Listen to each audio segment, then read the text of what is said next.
করলা গাছের সঙ্গে এই কেমন শত্রুতা, কৃষকের ২০ লক্ষ টাকার ক্ষতি সাধন। নোয়াখালী থেকে আমাদের প্রতিনিধি আহসান হাবিবের পাঠানো তথ্য, ভিডিও চিত্রের ডেস্ক রিপোর্ট। নোয়াখালী সুবর্ণচর উপজেলায় বাণিজ্যিক ভিত্তিতে চাষ করা কৃষকের ১ একর ২০% জমির করলা গাছ শত্রুতা করে রাতের আধারে কেটে ফেলেছে দুর্বৃত্তরা। এতে প্রায় ২০ লক্ষ টাকার আর্থিক ক্ষতির মুখে দিশেহারা হয়ে পড়েছেন অসহায় কৃষক ও তার পরিবার। আমি বিভিন্ন কিস্তি এবং মানুষের ধার দেনা করি, প্রায় ৩.৫ লক্ষ টাকা চালান দিয়ে আমি এই সবজি করি, করলা করি। আমি এই যে বাগানের সবজি ক্ষেত, এই ক্ষেত আমি আরো ৮ বছর আগে কিনছি। আমার বিপক্ষ পার্টি এই জমিন কিনে নিয়ে ভেজাল এই তিনবার আমারে মারছে। আমাদের ইউনিয়ন মেম্বার জানে, এখন এলাকাবাসী সাক্ষী, থানায় জিডি করছি, উনি থানায় টাকা সারা দেয় নাই। এখন আমি সবজি করছি, আমারা বলছে যে উনি কোনো সবজি, এই জমিনের কোনো ফল সে খাইতে দিবে না, এই জমি সে নিবে জোর করে। এখন আমি সবজি করছি, ৩.৫ লক্ষ টাকা চালান দিছি। চালান দেওয়ার পরে আমি এই সবজির থেকে 2টা কাটা দিছি, প্রায় 2 লক্ষ টাকার মতো বেঁচে হইতো। আমার এই সবজি যদি আল্লাহর স্বয়ং সম্পূর্ণ যেভাবে উঠছে দিছে আল্লাহ, এভাবে যদি বিক্রি করতাম তাহলে আমার প্রায় ৮-১০ লক্ষ টাকা বিক্রি হইতো। সে রাতের আধারে তার কিছু দুর্বৃত্ত বাহিনী নিয়ে আমার এগুলা সব কেটে দেয়। এখন আমার চলার মতো কিছু নাই। আমার যেই ২.৫ লক্ষ টাকা এখনো লোন আছে, যদি আমি টাকা না দিতে পারি তাহলে ওনারা আমার বাড়ি ঘর নেওয়ার চেষ্টা করবো। এখন কিস্তির টাকা আমি শোধ করতে পারি নাই, আমার গাছগুলো এভাবে কাটা দিছে। এখন আমার চলার মতো কোনো উপযুক্ত আমি কোনো রাস্তা দেখি না। আমাকে মেরে ফেললো তো আমার ছেলে মেয়েগুলো এই সবজি বিক্রি করে খেতে পারতো। এখন আমার তাও সেই ব্যবস্থা নাই।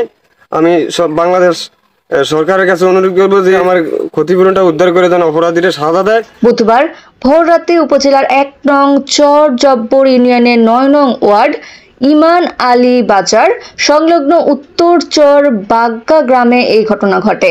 ক্ষতিগ্রস্ত ওই কৃষকের নাম মোহাম্মদ ইসরাফিল। তিনি ওই গ্রামের রইজুল ইসলামের ছেলে। স্থানীয়রা জানান, ইসরাফিল নামক যে লোকটা চাষ করছে, প্রায় ৩.৫ লক্ষ টাকা চালান দিছে উনি এখানে। কারণ আমরা বুঝি, আমিও অন্তত ৪ কানি জমিনে চাষ করছি। আমার প্রায় ৪ কানি জমির থেকে প্রায় ১৫ লক্ষ টাকার মাল বিক্রি করা হয়েছে, এখনো সামনের দিকে হওয়ার আশঙ্কা আছে। তো ইসরাফিল সর্বমোট মনে হয় যেন ৩ তোলা দিছে, ছোট একটা তোলা দিছে, আর 2টা তোলা দিছে, ২,২০,০০০ টাকার মাল বিক্রি করছে। ওই দিন আমরা হিসাব করছি যে দিন কাটা হয়েছে ওই দিন। তো ইসরাফিলের এই যে মাল বিক্রি করা হয়তো ৯ থেকে ১০ লক্ষ টাকা কিংবা আরো বেশি। আমি যারা এই কাজটা করছে প্রকৃতভাবে সাংবাদিকের মাধ্যমে এবং আইনের আওতায় অন্তত পক্ষে তাদেরকে দোষী সাব্যস্ত করার জন্য বিনীতভাবে অনুরোধ করছি। আর আমি বলতেছি, ইসরাফিলের যে ক্ষয়ক্ষতি হয়েছে এটা বলার মতো না। আপনারা কইছেন প্রায় ৩.৫ লাখ টাকা পুঁজি দিয়া, ধার দেনা করিয়া, ব্যাংকের থেকে লোন নেয়া কাজটা করছে।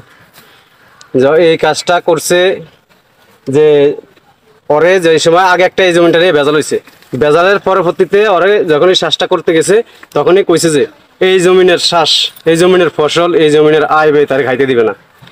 আমরা এই ইসরাফিল এই কষ্ট কালাস করিয়া এই লোন টোন লইয়া এই ফসলগুলা করছে। অনেক দুঃখের ব্যাপার, ইসরাফিলের জীবনের শেষ করে দিছে। ইসরাফিলের যত মানুষ এই জায়গায় আইছে আজকে কয়েকদিন সবার চোখের পানি পড়ছে ইসরাফিলের এই ঘটনা দেখিয়া।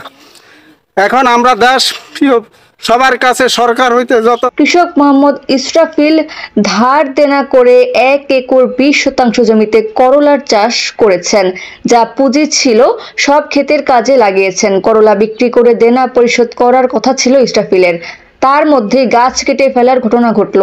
ক্ষতিগ্রস্ত কৃষক মোহাম্মদ ইসরাফিল কান্না জড়িত কণ্ঠে আক্ষেপ করে বলেন, অনেক আশা এবং স্বপ্ন নিয়ে ৩.৫ লক্ষ টাকা পুঁজি খাটিয়ে ১ একর ২০% জমিতে করলার চাষ করেছিলাম। আমার সেই স্বপ্ন নষ্ট করে দিল দুর্বৃত্তরা। তার প্রতিবেশী বাদশাহ আলম বাসুকে দায়ী করে থানায় মামলা করেছেন ইসরাফিল। তিনি দাবি করেন তার সঙ্গে ওই ব্যক্তির জমি নিয়ে বিরোধ রয়েছে। এ বিষয়ে চরজব্বর থানার ওসি মোহাম্মদ শাহিন মিয়া বলেন, করলা গাছ কেটে দেওয়ার বিষয়ে একটি মামলা দায়ের করা হয়েছে। এই ঘটনায় 2 জনকে আটক করা হয়েছে। আরো অধিকতর তদন্ত করে আইনগত ব্যবস্থা নেওয়া হবে। আনিকা সুলতানা, দৈনিক আলো, প্রচেষ্টা নিউজ, PNTV, সুনামগঞ্জ।